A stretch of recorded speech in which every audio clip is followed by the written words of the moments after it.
بسم الله وعلى البركة نسير مشاهدينا ومتابعينا الكرام بانطلاقة سادس أشواطنا لهذه الفترة ولهذا السن المخصص للحقائق القعدان، والمسافة المعتادة هي 3 كيلو مترات، وأسماء عديدة تشارك في هذا الشوط وشعارات أيضا زاهية تزين أرضية هذا الميدان. مقدمة الشوط وصدارة هذا الشوط المركز الأول الشبل لسيد بندر بن محمد العتيبي من يفتتح إذاعة هذا الشوط. المركز الثاني دور المركز الثاني شعار سيد محمد بن سالم العامري على المركز الثاني. المركز الثالث القدوم والتسلل مع راهي لسيد سعيد بن مظفر بن محمد العامري على المركز الثالث. المركز الرابع وصل شعار سيد نياف بن صالح العصيمي مع العالمي على المركز الرابع. المركز الخامس مشاهدينا ومتابعينا الكرام شعار السيد رشيد بن مرشود الحربي مع المركز الخامس، لكن القدوم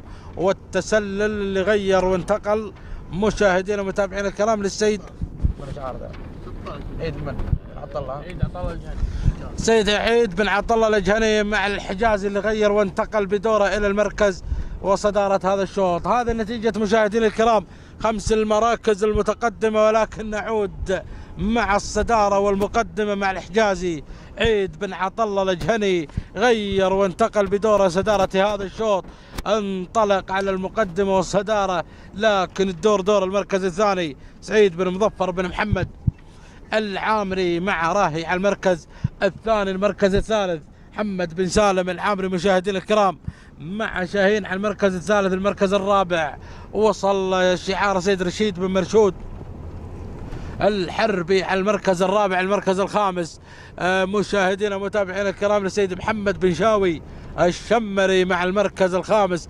المركز السادس لسيد مساعد بن هاشم الشريف مع الضبي على المركز السادس. وسابع المراكز شعار السيد نياف بن صالح العتيبي. نعود إلى مقدمة الشوط ما شاء الله، إلى الانطلاق والاندفاع على الصدارة والمقدمة الحجازي مشاهدينا ومتابعينا الكرام شعار السيد عيد بن عطله الجهني 1200 عن خط النهاية، والجهني ينطلق انطلاقة الفوز، انطلاقة الناموس، الاندفاع مع الحجازي عيد بن عطله الجهني مشاهدينا متابعينا الكرام يسيطر على الأمور والمقدمة، يفتتح لوحة الكيلومتر الأخير عن خط النهاية مشاهدينا الكرام، والحجازي أقرب للفوز وأقرب للسلامات. المركز الثاني القدوم لحظات لنتعرف على المركز الثاني مشاهدينا متابعينا الكرام ما شاء الله. القدوم مشاهدينا متابعينا الكرام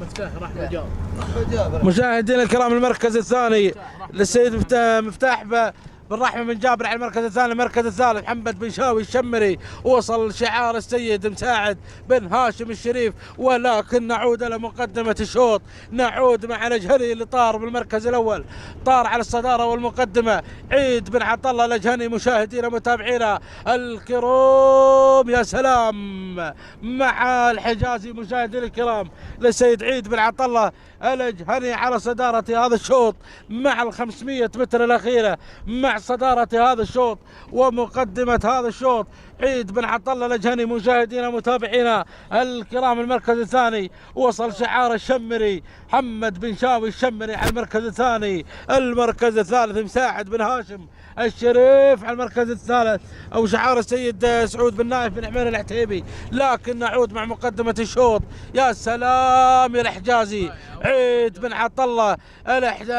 بن عطله الجهني مالك الحجازي صاحب انجازات مشاهدينا الكرام على ارضيه هذا الميدان. 200 متر اخيره تهانينا والناموس نزفها للسيد عيد بن عطله الجهني على فوز الحجازي. تهانينا والناموس لهذا الشعار ولمالك الحجازي عيد بن عطله الجهني مع ساعة وصول خط النهاية معلن الفوز والناموس. تهانينا والناموس سيد عيد بن عطله الجهني على هذا الفوز، فوز الحجازي. تهانينا والناموس مع ساعة وصول خط النهاية عيد بن عطله الجهني. تهانينا والناموس. المركز الثاني سيد رحمة مفتاح بن جابر السوداني. المركز الثالث رشيد بن مرشود الحربي. والمركز الرابع سعود بن نايف بن عميرة. وخامس المراكز محمد بن شاوي شمري. تهانينا والناموس. التوقيت الزمني 4 دقائق 46 89 جزء من الثانية.